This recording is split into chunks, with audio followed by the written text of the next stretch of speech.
Hello everyone, welcome back to my channel. In today's video, we will be discussing about John Dryden. So John Dryden was born on 9 August 1631 and died on 12th May 1700. So in this video, we are going to discuss about John Dryden's work, an essay of dramatic poesy.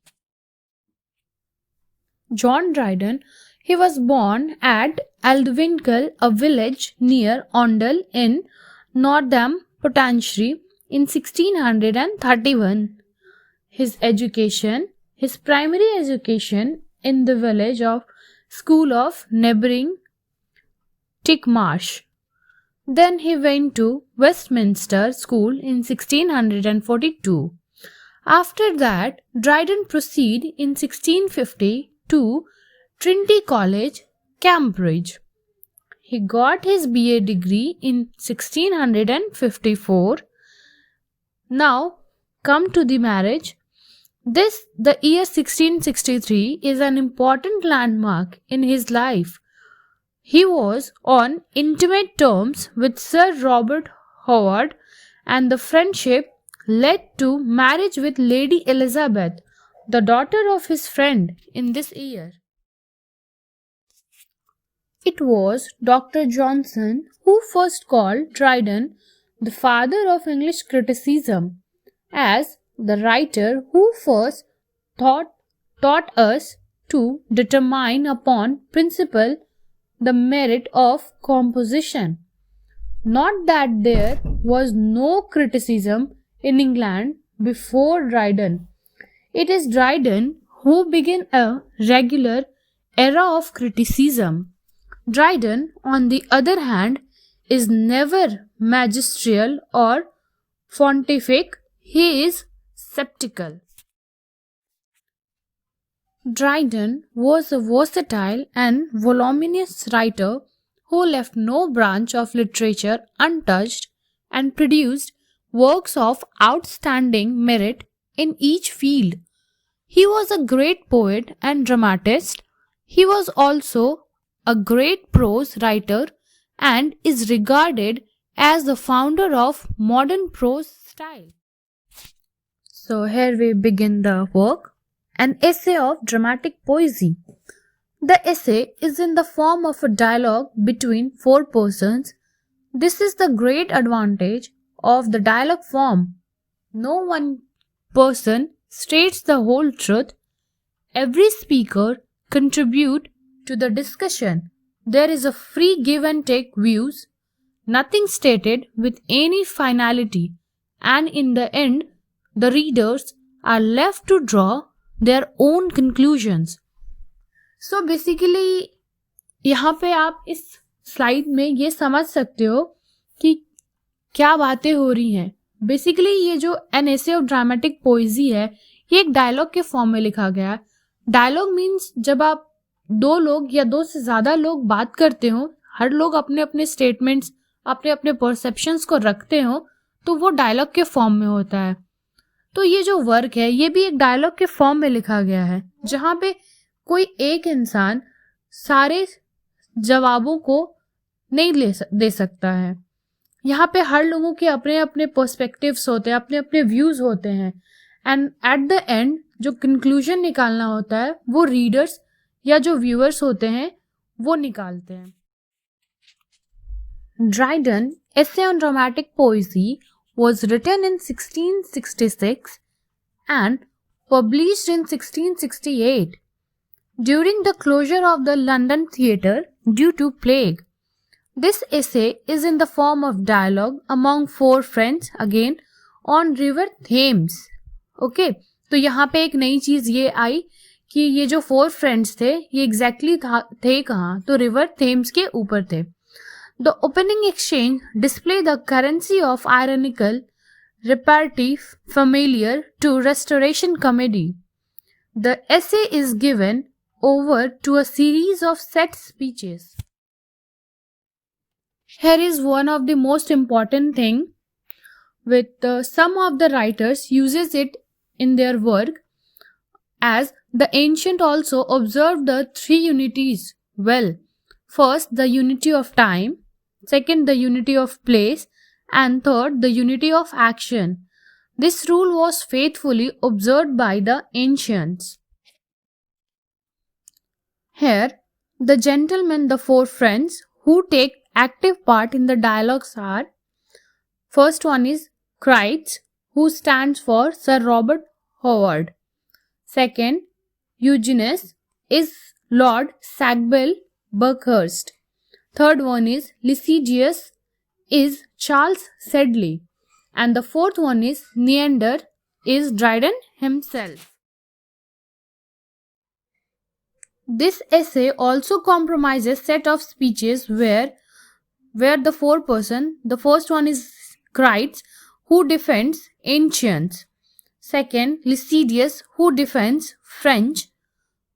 Eugenius defends modern. And the Neander defends English as well as rhyme or heroic couplet. And all the four men discuss on the three topics. The first one is the relative merit of classical drama and modern drama. The second one is whether French is superior to English drama. And the third one is and whether play in rhyme or verse is superior. So here we start the conversation. The first one is Crites. Crites is of the view that Romans and Greeks were superior and they cannot be surpassed. The moderns are still imitating the ancient and the moderns are using the form and subject of the ancient. Basically यहाँ जो क्राइट्स है वो कह रहे हैं कि जो हमारे एंशियंट्स थे, जो हमारे एंशियंट राइटर्स थे, वो बेस्ट थे. जो आज के मॉडर्न राइटर्स है उनका कंपैरिजन एंशियंट से हो ही नहीं सकता है. इवन आज के जो मॉडर्न राइटर्स हैं वो भी एंशियंट्स के बहुत सारे सब्जेक्ट, बहुत सारे टर्म्स, बहुत सारे फॉर्म को यूज करते हैं अपने वर्क में. The ancient was faithful imitator of nature which is destroyed in the drama of today. The moderns do not add anything new. The moderns do not follow the good advice of ancient. They do not follow the three unities as we discussed in the previous one, the unities of time, place and action. He appreciated Ben Jonson, who uses the three unities and who imitated Horace. And he follow ancient in all things. Crites observe the ancient follow all the three unities.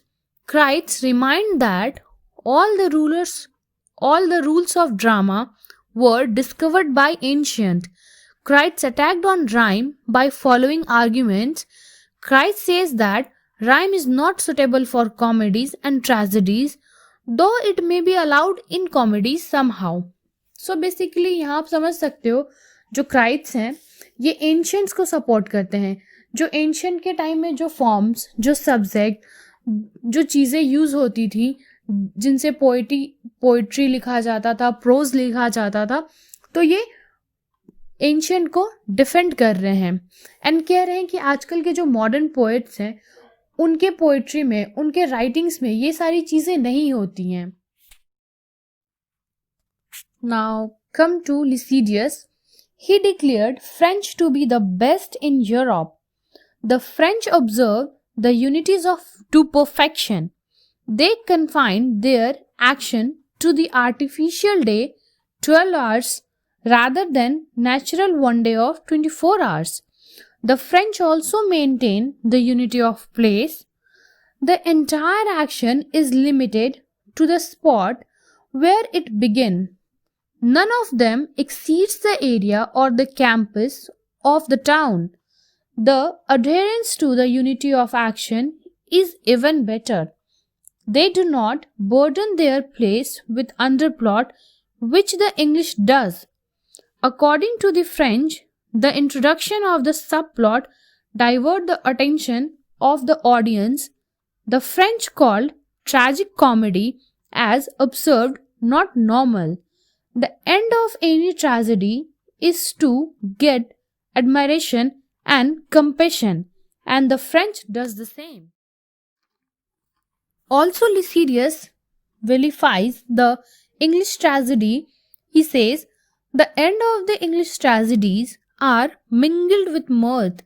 The French focus on one character and others' characters.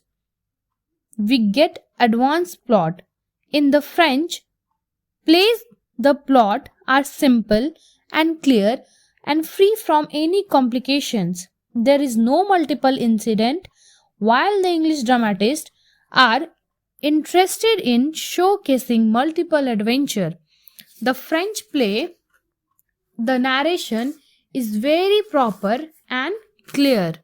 So basically आप यहाँ ये समझ सकते हो, लिसीडियस जो हैं ये French के सपोर्टर हैं और कह रहे हैं कि फ्रेंच जो unities of time, place and action है, इन तीनों को फॉलो करते हैं और इंग्लिश से तो बहुत ही बेटर है, क्योंकि इंग्लिश के प्ले में लास्टली क्या होता है, बहुत सारे कन्फ्यूजन्स आ जाते हैं, सब प्लॉट्स आ जाते हैं, ढेर सारे कैरेक्टर्स आ जाते हैं जो कि ऑडियंस को प्रोबेबली कंफ्यूज कर सकते हैं. बट ऑन द फ्रेंच उनका जो प्ले का कॉन्सेप्ट है, उनके जो कैरेक्टर्स हैं, वो सारी चीज़ें क्लियर होती हैं जिससे ऑडियंस कंफ्यूज नहीं होते हैं. उनमें सिर्फ एक मेजर कैरेक्टर होता है, ढेर सारे माइनर कैरेक्टर्स नहीं होते हैं, ढेर सारे सब प्लॉट्स नहीं होते हैं जिससे ऑडियंस को कंफ्यूजन क्रिएट हो.